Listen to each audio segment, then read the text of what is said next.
Hello મિત્રો, શેરબજારની વાતોમાં મિત્રો ઓલ ઓવર આ વીકમાં બજાર 1% વધારો થયો, પરંતુ કાલે છેલ્લા દિવસે બજારમાં ઘટાડો હતો.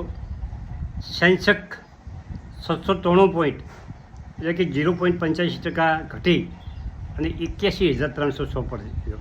નિફ્ટી 24,870, નિફ્ટીમાં પણ 213 પોઈન્ટનો ઘટાડો હતો, 0.85%, અને 25,000 નીચે નિફ્ટી ગઈ હતી.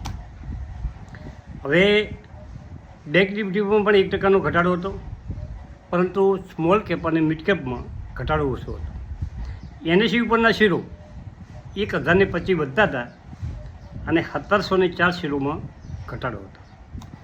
આજે આપણે મહત્ત્વની વાત કરવી છે એ કંપનીની, અને કંપની છે ડિફેન્સ સેક્ટરની. ટોટલ કંપનીની આવક, કંપનીની બેલેન્સ શીટ, કંપનીના રિટર્ન કેવું મળ્યું છે, આ બધી વાત કરવી છે, વેચાણની અને કંપનીના વેલ્યુએશનની. પરંતુ પહેલાં બીજી થોડીક વાત કરી લઈએ કે જિગ્નેશભાઈનો એક પ્રશ્ન હતો કે ટીના રબર લેવાયા હતા ને. મિત્રો, ટીના રબરમાં ખૂબ ઘટાડો થયો છે અને 2-4 દિવસથી થોડોક વધેરો છે, પરંતુ એના ઉપર તમે વોચ લિસ્ટમાં રાખો. હવે કંપની સારી છે, હજી થોડોક નીચે આવે અને જીએસટીની જે જાહેરાત થઈ છે 4 સ્લેબમાંથી 2 સ્લેબમાં, હવે આ કંપનીને જીએસટીમાંથી કેવો ફાયદો મળે છે? એના ઉત્પાદનમાં જીએસટીમાં જો ઘટાડો થાય ને 5%ના સ્લેબમાં ટાયર સેક્ટર આવે તો કંપનીને વધારે ફાયદો થઈ શકે છે. એટલે થોડીક રાહ જોવી પડે અને પછી એમાં વિચારવું પડે. તમારે સક્સેસ થવું હોય ને, સક્સેસ હાર્ડવર્કથી નહીં, તમે એટલી ખૂબ મહેનત કરોથી સક્સેસ નથી આવવાનું, પણ એના માટે તમારે સ્માર્ટ વર્ક પણ સાથે સાથે કરવું પડે મિત્રો. અને જે પ્રમોટરો છે, તમારા પોર્ટફોલિયોમાં જે કંપનીઓ છે એના પ્રમોટર છે, એ પ્રમોટરના જે આ 3-4 ગુણ છે એ પ્રમોટરમાં હોવા જોઈએ મિત્રો. ખાસ કે એક તો પ્રમોટર ઓનેસ્ટ એટલે કે પ્રમાણિક હોવો જોઈએ, અને જે પ્રમાણિક પ્રમોટરો છે એ જ શેર હોલ્ડરને પૈસા કમાવી આપે, અને એ લોકો એમની સાચી નીતિથી જે કંપનીનો ગ્રો કરે છે એના કારણે શેર હોલ્ડર પૈસા કમાવે છે. પણ ઘણા પ્રમોટરો કંપનીઓ ચલાવે છે, નફો કરે છે, પરંતુ શેર હોલ્ડરના હાથમાં કોઈ આવતું નથી. એનું કારણ છે કંપની જે એનો નફો છે એ મોટા ભાગે ખોટા ખર્ચા કરતી હોય છે. ઓનેસ્ટ. બીજો છે હંગરી. હંગરી એટલે કે જશવો. પ્રમોટર યુવાન હોવો જોઈએ, એનામાં જશવો હોવો જોઈએ. એ કંપનીને આગળ લઈ જવા માટે, ધારો કે એનું માર્કેટ કે 5,000 કરોડ હોય, એને 50,000 કરોડ બનાવવાની એનામાં ધગશ હોવી જોઈએ, અને કંપની મોટી બનાવવામાં એના માટે જશવો હોવો જોઈએ. હવે કંપની દર વર્ષે 20% ગ્રો કરવાની એની નેમ હોવી જોઈએ, અને એ યુવાન માણસ હોય તો જ આ કરી શકે.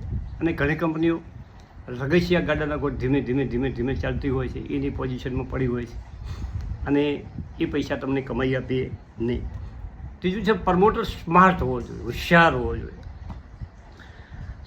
ધારો કે કોઈ તકલીફ ઊભી થાય, કોઈ મંદી આવે, કોઈ કોરોના જેવી પરિસ્થિતિ પેદા થાય, એમાં કંપનીને કઈ રીતે એને પાર ઉતારે છે, કંપનીમાં કે સારા ડિસિઝન લઈને કંપનીને નુકસાન નહીં થવા દેતો, અને આવું ન કરી શકે, અને જો આ સ્માર્ટ ડિસિઝન ન લઈ શકે તો એવી કંપનીમાં લોકો ઇન્વેસ્ટર પૈસા કમાવી શકતા નથી, અને એવી કંપની છોડવી પડે.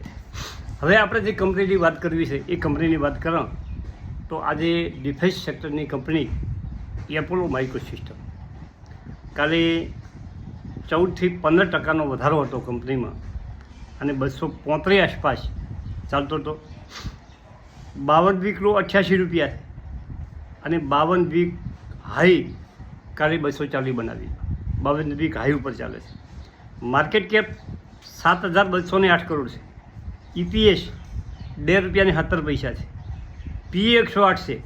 સેક્ટરનો PE 47, સેક્ટરના PEથી ડબલ ચાલે છે. વેલ્યુએશનમાં મોંઘી છે, પરંતુ સેક્ટર ડિફેન્સ સેક્ટર છે મિત્રો. આપણું ભારતનું ડિફેન્સ સેક્ટરની કંપનીઓ છે એને નવા નવા ઓર્ડર મળી રહ્યા છે. સરકારની ડિફેન્સ સેક્ટર ઉપર ખૂબ ભાર છે. એના વિકાસ માટે સરકાર મોટું ફંડિંગ કરી રહી છે અને કંપનીની બુક વેલ્યુ 18 રૂપિયાને 75 અને પીબી 12 છે. ફેસ વેલ્યુ 1 છે. હવે કંપની રિટર્ન કેવું આપ્યું છે એના ઉપર થોડીક નજર કરીએ તો 100 મહિનામાં 103%, 100 મહિનામાં ડબલ પૈસા થયા છે, 1 વર્ષમાં 121%, 3 વર્ષમાં 300% અને 5 વર્ષમાં 1755% કંપનીએ રિટર્ન આપ્યું છે. મિત્રો, બહુ મસ્ત કંપની છે. શરૂઆતમાં જે લોકોએ પકડી છે 2-5 વર્ષ પહેલાં જેના હાથમાં કંપની આવી ગઈ છે એ લોકોનું કામ કાઢી નાખ્યું. હવે એનું હોલ્ડિંગની વાત કਰਾਂ તો 55.12% હોલ્ડિંગ પ્રમોટર પાસે હતું માર્ચ 2025માં અને જૂનમાં 50.65 એટલે કે 5% પ્રમોટરે શેર વેચ્યા છે અને પ્રમોટરના શેર પ્લેજ છે. પણ હવે વિદેશી રોકાણકારોએ શું કર્યું છે? વિદેશી રોકાણકારોનું માર્ચ 25માં 0.93 એટલે કે 1% હોલ્ડિંગ હતું એ જૂન 25માં વધીને 7% હોલ્ડિંગ થયું છે. એમણે એમાં દમદાર ખરીદી કરી છે. હવે ડીઆઈએ જે માર્ચ 25માં 0.37 સામાન્ય હોલ્ડિંગ હતું તે વધારીને જૂન 25માં 1.61% વધારો કર્યો. હવે પબ્લિકના હોલ્ડિંગમાં શું પોઝિશન છે? પબ્લિકનું હોલ્ડિંગ માર્ચમાં 17% હતું જે ઘટીને 34% પ્રમોટરે રિટેલ રોકાણકારોએ વેચાશે છે 2% ઉપર અને અધર બીજા લોકોનું 100.62% હતું તે ઘટીને 100.14% થયું છે. હવે આપણે ઓકળા જુઓ, એના વેચાણના ઓકળા કેવા છે? માર્ચ 25માં 161 કરોડનું કંપનીએ સેલ કર્યું હતું અને એના જે ખર્ચો ઘટના ઇબીટા 32 કરોડ વધ્યો હતો. એમાંથી કંપનીએ 10 કરોડ વ્યાજ ચૂક્યું છે. કંપની ઉપર દેવું છે, મોટું વ્યાજ ચૂકવે અને 8 કરોડ ટેક્સ ચૂક્યું હતું અને કંપનીએ 13 કરોડ નફો કર્યો હતો. હવે જૂનમાં ઓકળા જુઓ તો 133 કરોડનું સેલ છે. સેલમાં ઘટાડો થયો છે પરંતુ ઇબીટા 37 કરોડ, ઇબીટા ખૂબ વધ્યો છે અને વ્યાજ 12 કરોડ ચૂક્યું છે, 7 કરોડ ટેક્સ ચૂક્યો છે અને 17 કરોડ નફો થયો છે. નફો વધ્યો છે, ઇબીટા વધ્યો છે પરંતુ વેચાણ સામાન્ય ઘટ્યું છે. હવે બેલેન્સ શીટની વાત કਰਾਂ તો શેર કેપિટલ 30 કરોડ છે અને ફેસ વેલ્યુ 1 રૂપિયો છે એટલે કંપનીએ 30 કરોડ શેર બહાર પાડેલા છે. રિઝર્વ 577 કરોડ છે. ફિક્સ એસેટ 249 કરોડ છે. કંપનીએ 4 મે 2023માં સ્ટોક સ્પિરિટ કર્યા હતા અને જે ફેસ વેલ્યુ 10 રૂપિયા હતી એની 1 કરી હતી અને જે ટીવીમાં જેના પાસે શેર હતા એના 1 શેર હતો એના 10 શેર છે. હવે કંપની ફોક્સમાં કાલે કેમ આવી? શા માટે કંપની કાલે 15% દોડી? એનું કારણ છે કે કંપનીને 25 કરોડનો order DRDO defence PSU Bharat સરકાર તરફથી 25 કરોડનો કંપની પાસે ઓર્ડર મળ્યો છે. એને કારણે કંપની કાલે 15 થી 20% દોડી.